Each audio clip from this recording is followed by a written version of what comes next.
بسم الله الحمد لله والصلاة والسلام على رسول الله رب اشرح لي صدري ويسر لي أمري واحلل عقدة من لساني يفقه قولي أما بعد. Now as we begin, just a very quick reminder that now we are studying the name of Allah, Dhul, Jalali wal Ikram, and it is quite a comprehensive and huge name to study.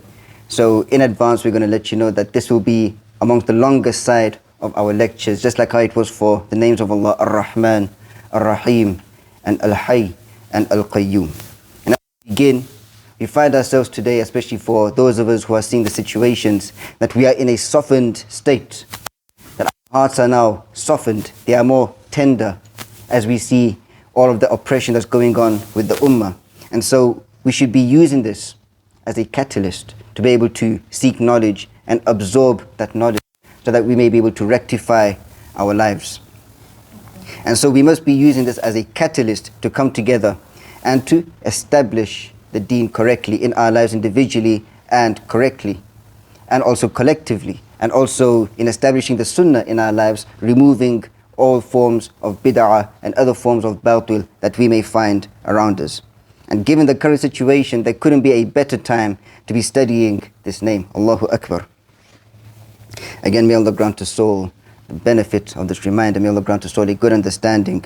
And also action must come with knowledge. So when we come, we learn about this knowledge of Allah. This is called ma'rifah. Ma'rifah is knowledge that helps you recognize who Allah is. This is part of Aqidah, the first article of Iman. As we know, Rasulullah SAW, he said, there are 6 articles of Iman. Amantu billahi wa malaikatihi wa kutubihi wa rusulihi wal yawmil akhir wal-qadr, khayrihi wa sharrihi min Allah.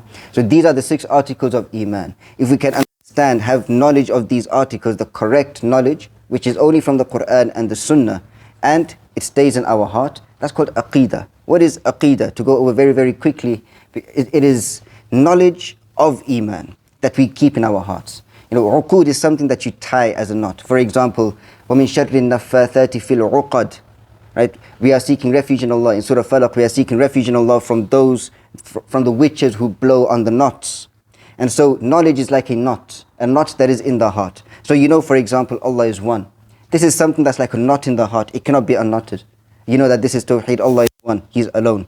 And so nothing will change that. You will never commit shirk thereafter. May Allah protect us all from shirk, minor and major. So that's what Aqidah is. Just knowing, having the correct knowledge in your heart of Allah. Again, may Allah grant us all a good understanding. So we learn this knowledge, we have to put it into action. As Allah says, وَالْعَصْرِ إِنَّ الْإِنسَانَ لَفِي خُسْرٍ إِلَّا الَّذِينَ آمَنُوا وَعَمِلُوا الصَّالِحَاتِ. That all of mankind is losing. You know, we are in loss, we are losing our time. You know, Allah is giving us the sense of urgency in this surah, that look, you are all losing out on your time.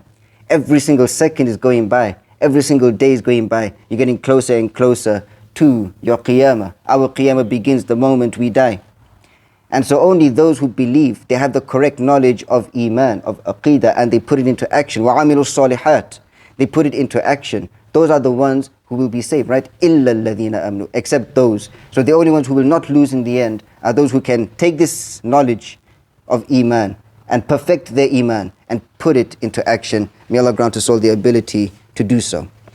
And as also we begin, let us go over a quick reminder of tawassul, adab in dua. As we know that to learn about Allah, one of the key reasons is so that number one, we can perfect our ikhlas, so that we may know who Allah is, so that all of our ibadah is for Allah alone, and so that we can also discipline our nafs. We can wrestle with our nafs. But the more we start learning about Allah, the more you fall in love with Him. And automatically when you fall in love with Allah, your nafs, your soul, it desires the pleasure of Allah. And slowly you find that the dislike for sins comes into your heart. And the love for good deeds, it comes into your heart. And so many of the people we find in society today, we're struggling to leave certain sins. And they say, how do we do it? And the simple answer is, do you know who Allah is? Have you studied Asma wa Sifat in detail? Anybody can come and say Allah is Ar-Rahman, the most merciful. Tell us in detail what is regarding the Rahmah of Allah. But the more we learn, the more we fall in love. The more we love the good and we hate the bad. Again, may Allah grant us all a good understanding. So when it comes to dua, Rasulullah sallallahu alaihi wasallam said that you have to have presence of heart and mind. That your heart and your mind, it has to be present in that dua. If your heart is not present in that dua, Allah does not respond to it. So for example, if your mind is somewhere else, let's say maybe you're making dua but you're thinking about something else, then that dua is less likely to be fulfilled or to be responded to because your heart is not in it. And likewise it goes with understanding that dua. So for example, if you say رَبَّنَا آتِنَا فِي الدُّنْيَا حَسَنَةً وَفِي الْآخِرَةِ حَسَنَةً وَقِنَا عَذَابَ النَّارِ, but you have no idea what it means, then the likeliness of Allah responding to that is quite low. You need to understand what it means. So again, may Allah grant us all a good understanding and the ability to implement this in all of our du'as. See, we must be training ourselves to become more mindful of Allah in all of our affairs. For that's the essence of ihsan. Rasulullah said, ihsan is to worship Allah as though you can see Him. If you can't do that, you know that He can see you. See, that begins in our salah. But what happens in our salah, we take it away with us thereafter. If we've implemented our salah correctly, inna salata tanha anil fahsha'i wal munkar, it becomes a barrier between all fahisha and munkar things. Meaning that what we take away from our salah is supposed to remain with us. If we had khushu' in our salah, it remains with us up until the next salah. We are still in a state of humility before Allah. If we implemented ihsan in our salah, it is more likely that you can implement ihsan in all other affairs outside of your salah. The beginning point is our salah, which is why the salah is known as the most important affair of the believer, the most important of all the pillars of Islam, and the first question we will be asked about on Yawm al-Qiyamah. Again, may Allah grant us all His pleasure. May Allah protect us all from Jahannam on that day. And another thing that we should mention, because some people, they have asked me, is like, when we start off our lesson, why do we repeat the same things? Every single week we are repeating some of the fundamentals and the key lessons. Why is that? And the simple answer is, وَذَكِّرْ فَإِنَّ الذِّكْرَى تَنْفَعُ الْمُؤْمِنِينَ. The believer, when he is reminded of something, he is always motivated. On the other hand, you have the one with nifaq. The one with nifaq, he simply complains. This imam is saying the same thing, this speaker is saying the same thing. We have people coming for the khutbahs. This imam is always talking about Jannah and Jahannam. He's always talking about the grave and the qabr. Why is it not something else, something more interesting? But the believer, he's always motivated. Any reminder, sometimes maybe we may forget things because as insan, insan is forgetful. You may forget a certain ibadah. And then you hear the imam speaking about it, you're reminded about it, and then you are able to implement it. And this actually happened with Rasulullah, where one day he came out and he heard a man, he was reciting the Quran. And then he said, may Allah bless this man, he reminded me of an ayah. Because sometimes when you're reciting the Quran, maybe you're revising something, let's say, in the final pages of the Quran, and so you haven't touched upon the first pages. So sometimes we are forgetful. That's insan. So whenever the reminder comes, it always motivates the believer. Again, may Allah grant us all a good understanding. Which is why we begin by saying, remember the intentions. Why do we study asma wa sifat? Number one is so that we may be able to recognize Allah. We may be able to perfect our relationship with Allah. وَمَا خَلَقْتُ الْجِنَّ وَالْإِنسَ إِلَّا لِيَعْبُدُونَ. Allah never created man and jinn except for one reason, and that is to worship Him. And you cannot truly worship Allah. Ibadah. Ibadah has multiple meanings. To love, to fear, to trust, to rely upon, to depend upon, to subject yourselves only to Allah. You cannot truly do that. You cannot truly love Allah and fear Allah and submit to Allah alone and do everything for Allah alone unless you know who He is. So to have a close bond with Allah, that is also why we go over His names and His attributes. And also, when pondering over the creation of Allah, to be reminded of Him and of our purpose, that helps rectify our life. إِنَّ فِي خَلْقِ السَّمَاوَاتِ وَالْأَرْضِ وَاخْتِلَافِ اللَّيْلِ وَالنَّهَارِ لَآيَاتٍ لِأُولِي الْأَلْبَابِ الَّذِينَ يَذْكُرُونَ اللَّهَ. Those who remember Allah, قِيَامًا وَقُعُودًا وَعَلَى جُنُوبِهِمْ, standing, sitting and lying down. وَيَتَفَكَّرُونَ فِي خَلْقِ السَّمَاوَاتِ وَالْأَرْضِ. And they ponder over the creation of the heavens and the earth. It leads them to what? رَبَّنَا مَا خَلَقْتَ هَذَا بَاطِلًا. They remember that Allah never created everything in vain, without purpose. Everything is with purpose. And our purpose literally is as a test. To go through this life as a test, to see أَيُّكُمْ أَحْسَنُ عَمَلًا, who is better in deeds. وَإِنَّا جَعَلْنَا مَا عَلَى الْأَرْضِ زِينَةً لَهَا لِنَبْلُوَهُمْ أَيُّمْ أَحْسَنُ عَمَلًا. Allah mentioned in Surah Kahf. And Al-Thawri and Asqalani and a few others, may Allah have mercy on them, they mentioned that in this ayah Allah is speaking about zuhud, that who can forego the most of this world. Every human, we love wealth. How much of that wealth you can forego, you can leave, you can remove from your heart. Every human loves wealth. How much can we remove of the love for wealth and fame in our heart, that is zuhud. How much of this world we love less and we bring to our hands instead. So the more of the love of this world we remove from our hearts, the better we become, or the more ihsan we have, according to this ayah. Again, may Allah grant us all a good understanding. And also when pondering over the names of Allah, to realize Tawheed. So when we study Tawheed, there's Tawheed Rububiyyah, which is regarding the Lordship of Allah. And there's also Tawheed Asma wa Sifat, which is the oneness of Allah's names and attributes, and Uluhiyyah, which is to worship Allah alone. That should lead you to something called the realization of Tawheed, where you actually implement it and apply it in everything that you do. So when, every believer should be pondering over the names of Allah, at least every week. You take a name of Allah and you ponder over it. And when you do that, remember how qala. It's very, very important that you remember, لا أملك لنفسي ضرا ولا نفعا إلا ما شاء الله. That none of us, we possess any power to be able to benefit or harm ourselves except Allah, except by the will of Allah. So for example, let's say if you're pondering over the name of Allah, Ar-Rahman, Ar-Rahim, the most merciful.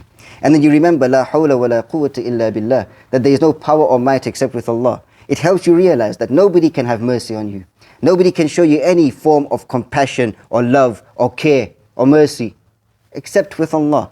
Only if Allah allows them to. All rahmah, He's the source of all rahmah. And so it comes from Him. And even if somebody shows it to you, right, then it's only by His permission.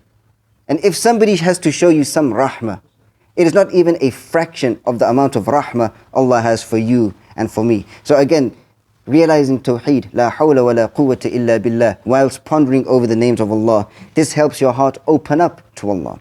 And also, to be grateful to Allah.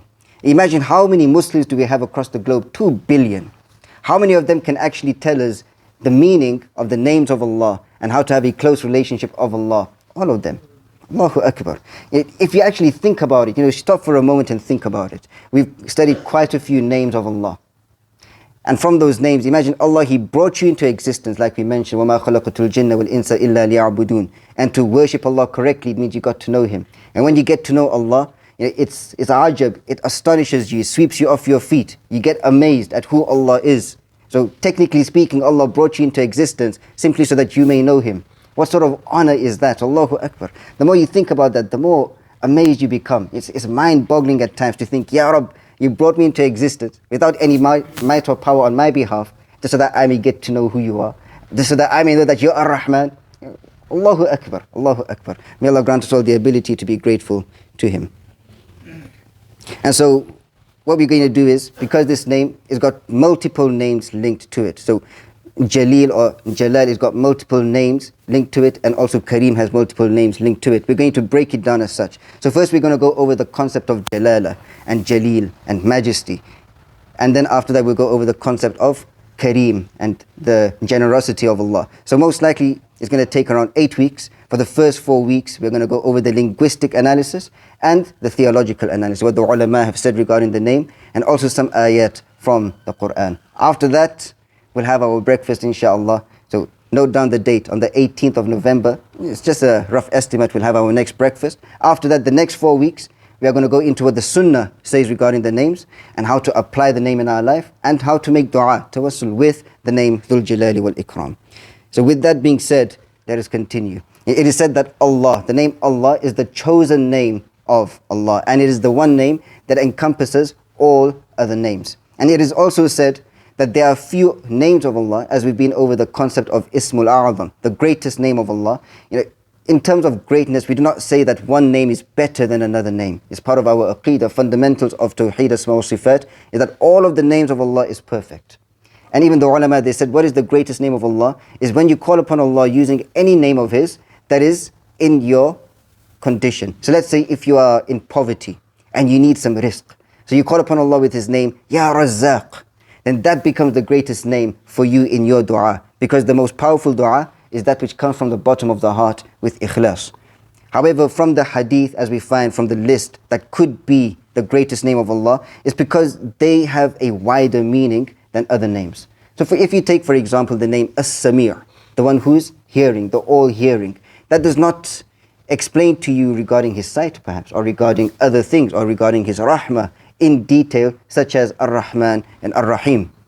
So if you take certain names of Allah, they are, they explain less. But if you take other names of Allah, they explain more. If you take Al-Hayy, Al-Hayy, it includes all of the names of Allah that indicate the perfection of His that. So regarding His sight, and His hearing, and His knowledge, and His might, and His power. The same with Ar-Rahman, it also encompasses all of that. The same as Al-Ahad, it encompasses all of that. And the same with, now, Dhul Jalali, it encompasses all of that. And then you have the second part, Al-Qayyum, for example, that indicates the perfection of how Allah treats His slaves.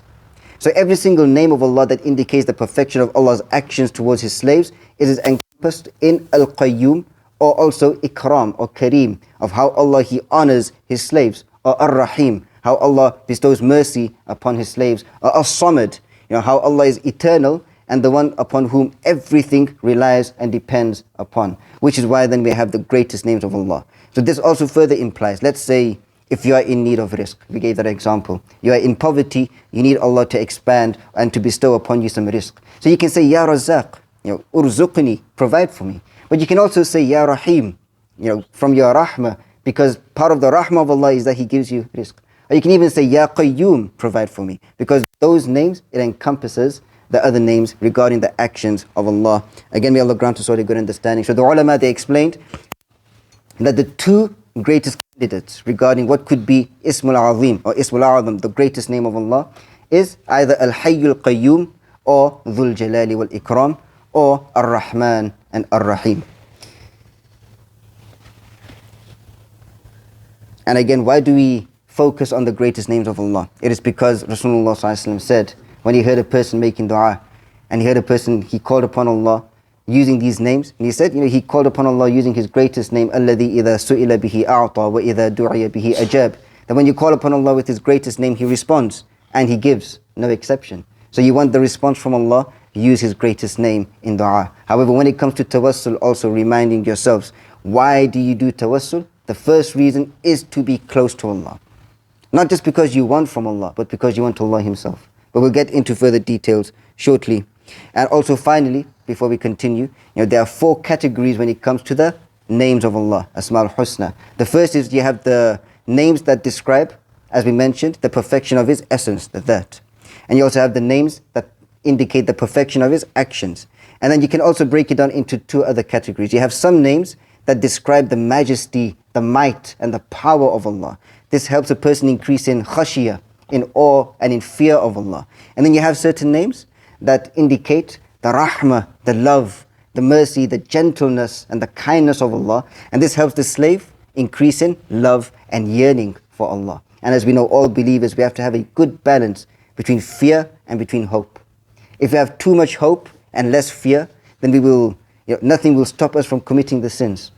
And then we start being deluded. We'll go commit all the sins thinking Allah will forgive us. But because we have less fear, we don't seek istighfar sincerely. And so because of that, these people end up putting themselves in a difficult situation. They do not do tawbah before they die. And then they will be punished in the hereafter. Which is why many of the Muslimin, we know that they will be in Jahannam first. But then Allah will take them out. Any person with even a speck of Iman in their heart, sooner or later they will be taken out of Jahannam. May Allah protect us all from Jahannam. Because to be there for even 1 second, it is too much to bear. It is too much to bear.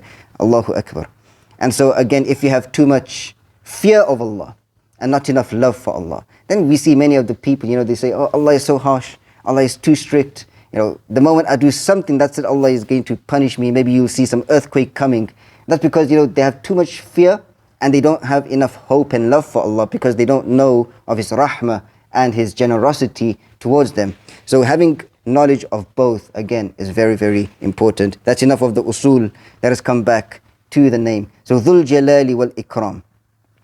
The ulama explained that to understand Jalaalah or Jalalu or Jalal or Jalil, majesty, you need to understand multiple names. The first of them is you need to understand what Azama is. So Al-Azim. You need to understand Kibriya, so Al-Kabir. You also need to understand Salam and Subbuh and Samadiyya and Quddus. You need to understand multiple names if you want to have an idea of what Jalla or what Jalal is.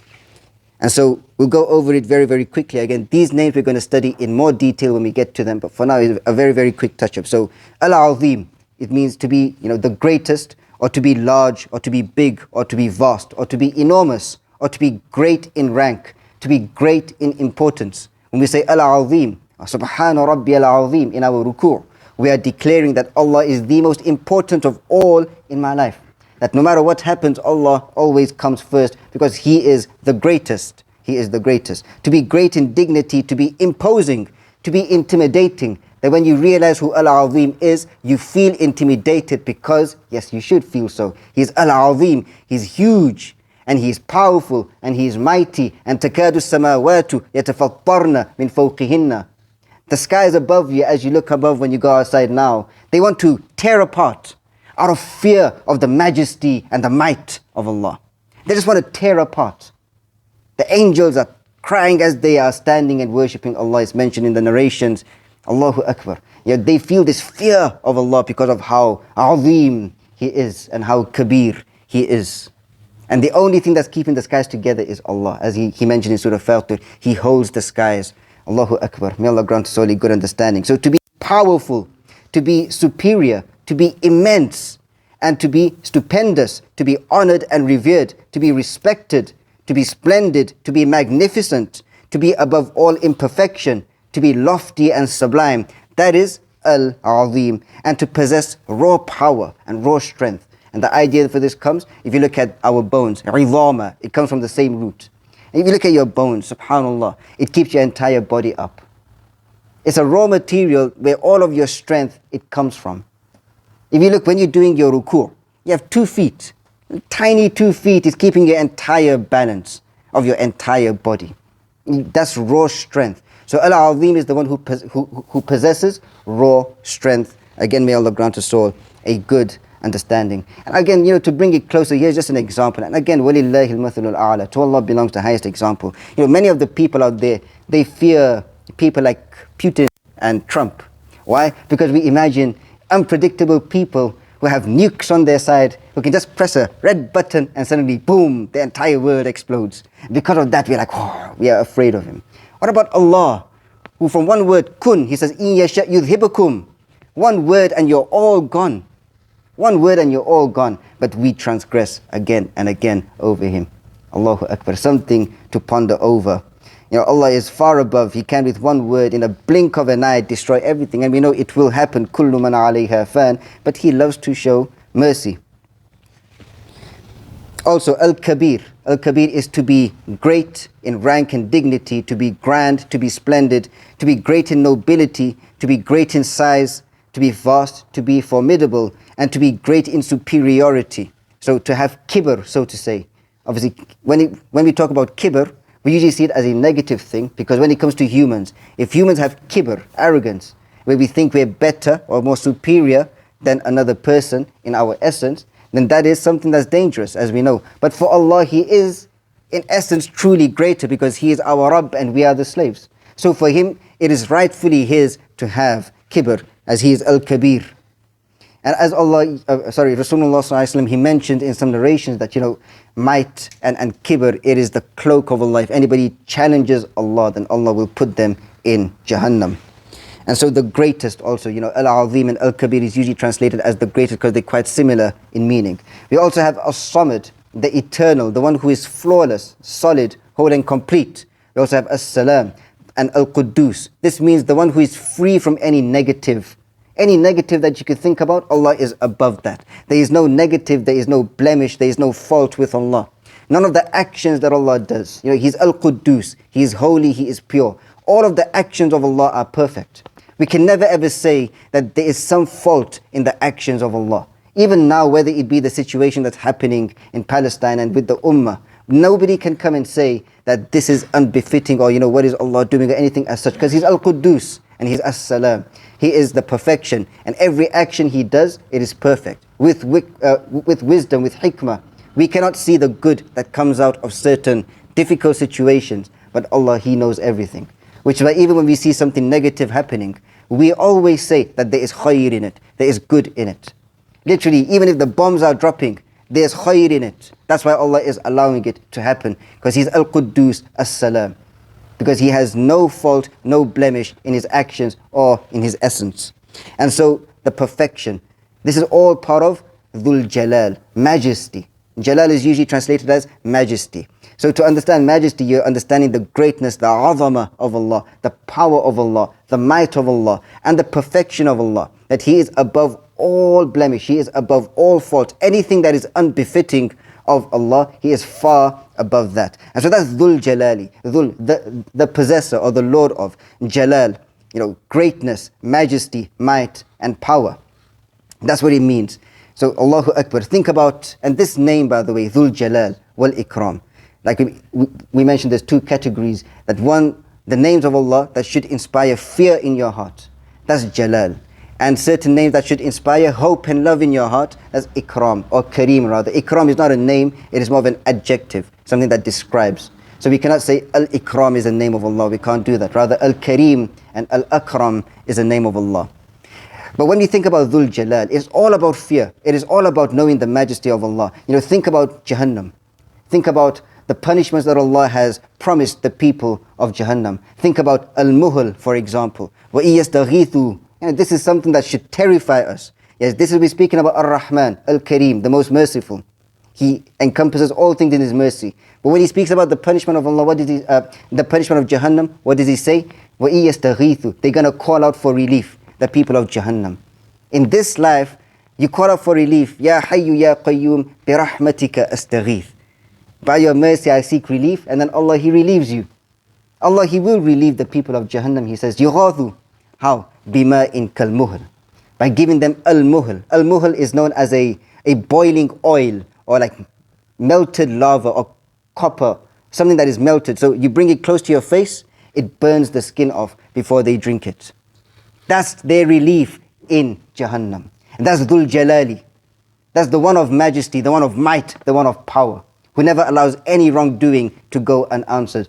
وَإِن كَانَ مِثْقَالَ حَبَّةٍ مِّنْ خَرْدَلٍ أَتَيْنَا بِهَا. Even the smallest mustard seed size of dhulm, we will bring it forth on Yawm al-Qiyamah. As Allah mentioned in Surah Luqman, even if it's within a rock, we will still bring it forth. What's the significance of that? Some dhulm that is within some rock. The resemblance here is given to those whose hearts are harder than rock. They go and they commit dhulm as we're seeing today. It's deep inside. Allah will bring it forth on Yawm al-Qiyamah. And Allah, He mentions, لَهُمْ ظُلَلٌ مِنْ فَوْقِهِمْ. Above them is columns of fire upon fire.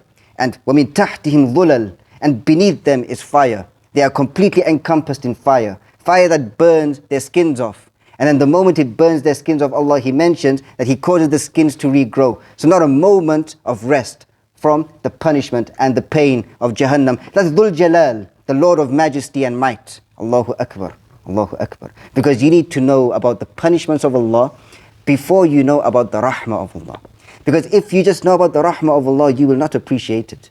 You will not appreciate that Allah is Al-Kareem, the most generous, and Ar-Rahman Ar-Rahim, the most merciful, the most forgiving, if you don't know about His punishments. Which is why we also study regarding this. And this is how Allah, He threatens His slave. He says, ذَلِكَ يُخَوِّفُ اللَّهُ بِهِ عِبَادَهُ. This is how Allah threatens His slave. And then He says, Ya ibadi fattaqoon. So, oh my slave, fear me.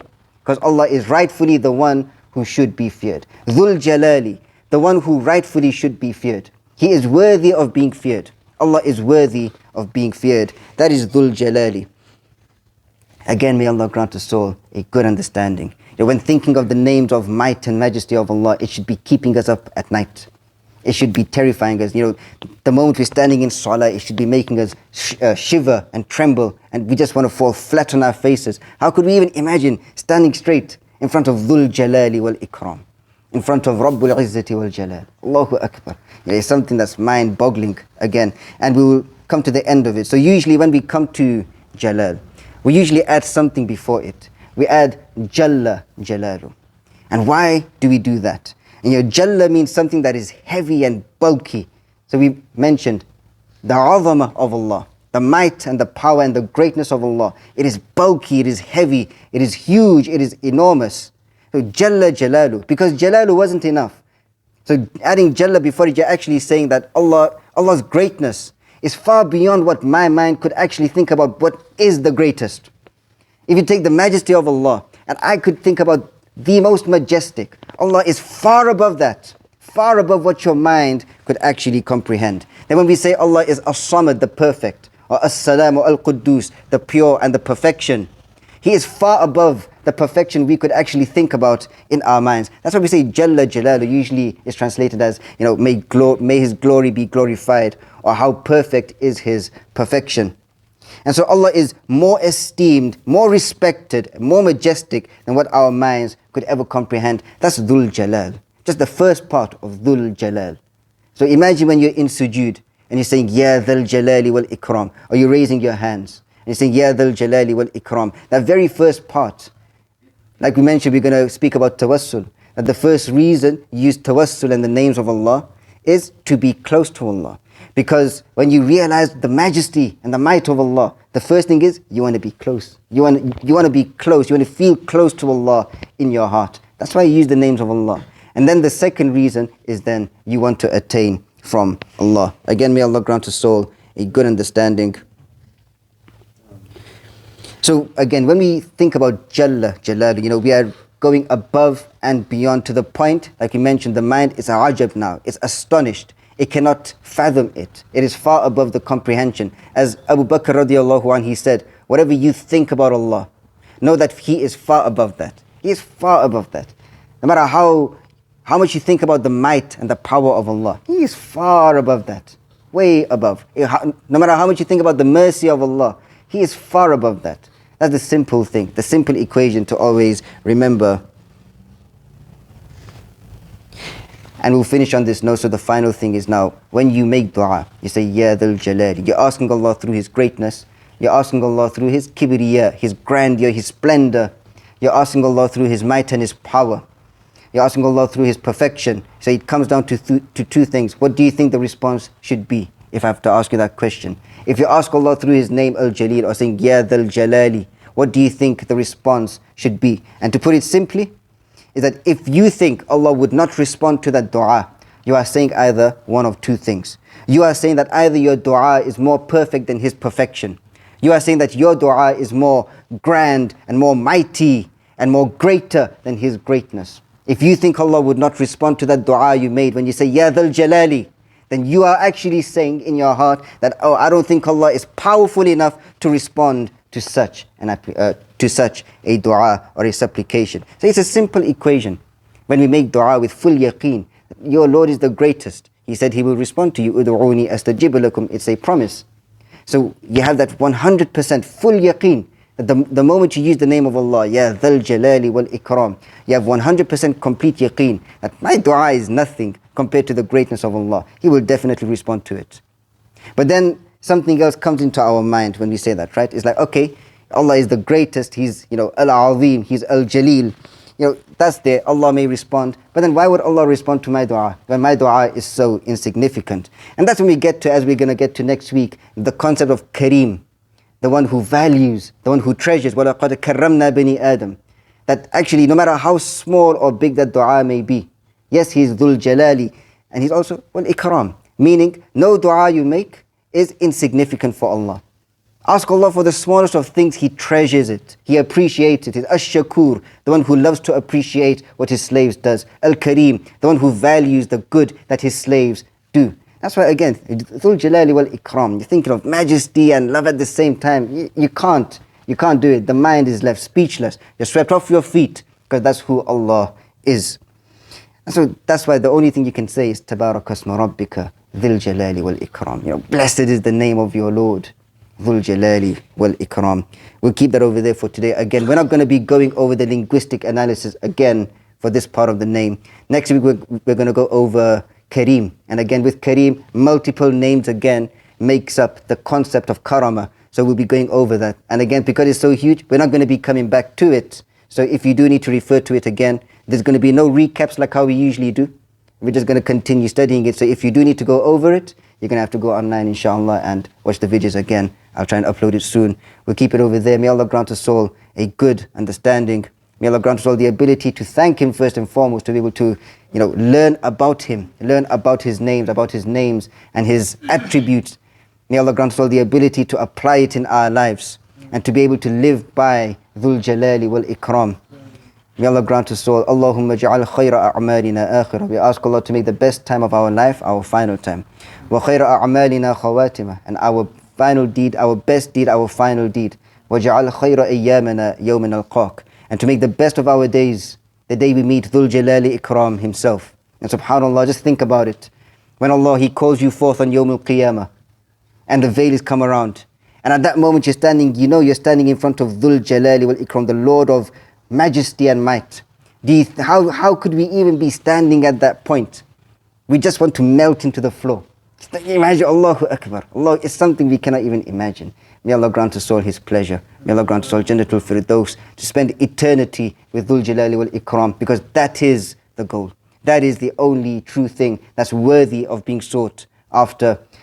Allahumma zidna wa la tanqusna wa akrimna wa la tuhinna wa a'tina wa la tahrimna wa arithna wa la tu'thir alayna wa rabbina wa rda anna rabbana taqabbal minna innaka antas samiul alim wa tub alayna innaka antat tawwabur rahim wa sallallahu ala nabiyyina Muhammad. aqulu qawli hadha